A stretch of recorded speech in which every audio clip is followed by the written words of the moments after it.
It's time for the wind to open its mouth. Es el tiempo de que el viento abra la boca.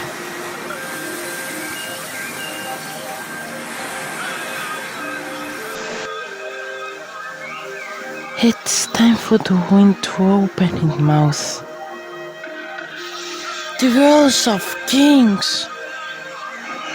I woke up screaming. Nancy Epstein was raping me. I was 13 years old. Seeing his orange face, I closed my eyes in terror. His filtered breath made me open my eyes again. His voice whispered in my ear, "I'm a star, and I can do anything I want to you." He could only have sex, rape, or use his power and money. It was sickening.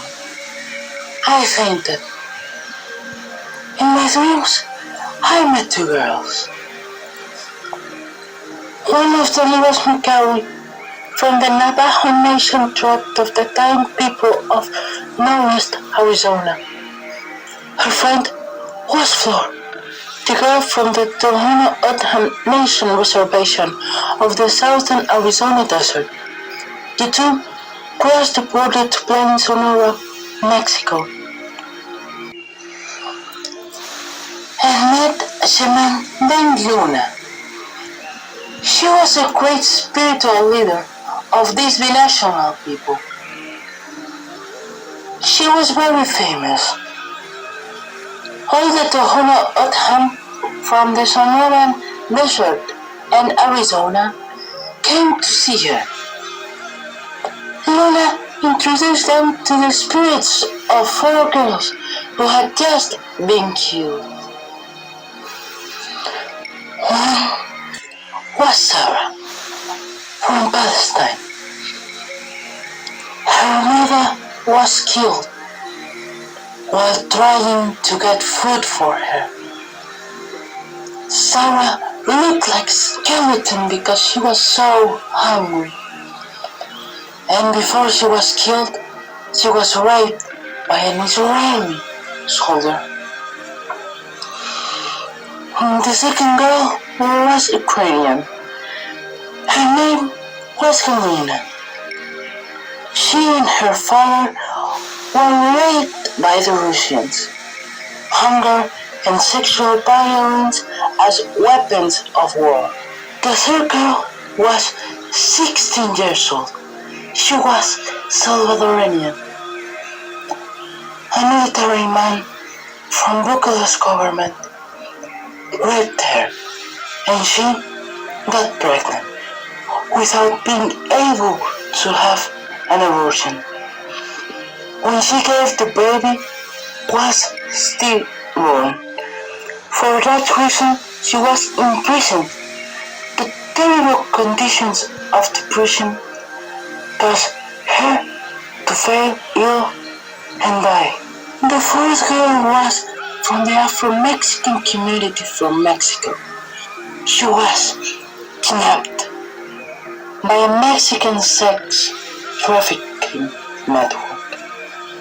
The traffickers managed to take her to USA to be raped by American clients.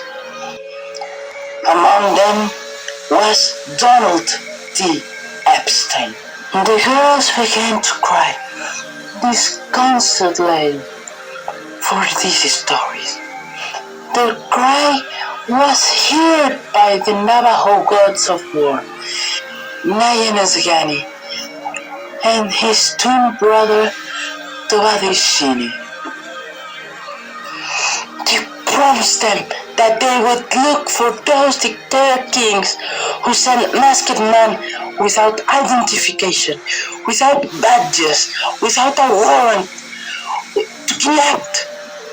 The kings are giving birth to an army of psychopaths who wish to whitewash the world. to do an ethnic cleansing. The goddess Cihuacoatl, mother of Mexica ancestors, was present in the group. She knew how to predict wars. She announced the Fourth World War. They were making men hunted by torture and pain. Brainwashers trying to kill without mercy. And this increasingly faces world.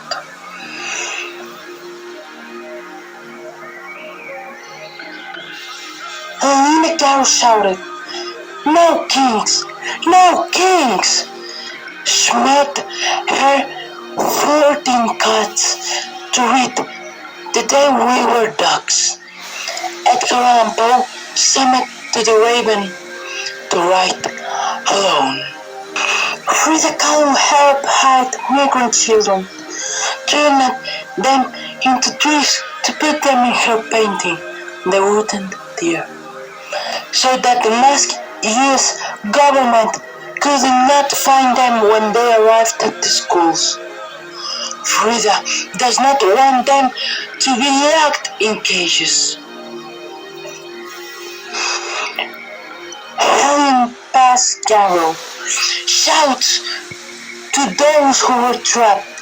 She and the activist will get them out of that glass cage. We were kept shouting, "No kings! No kings!"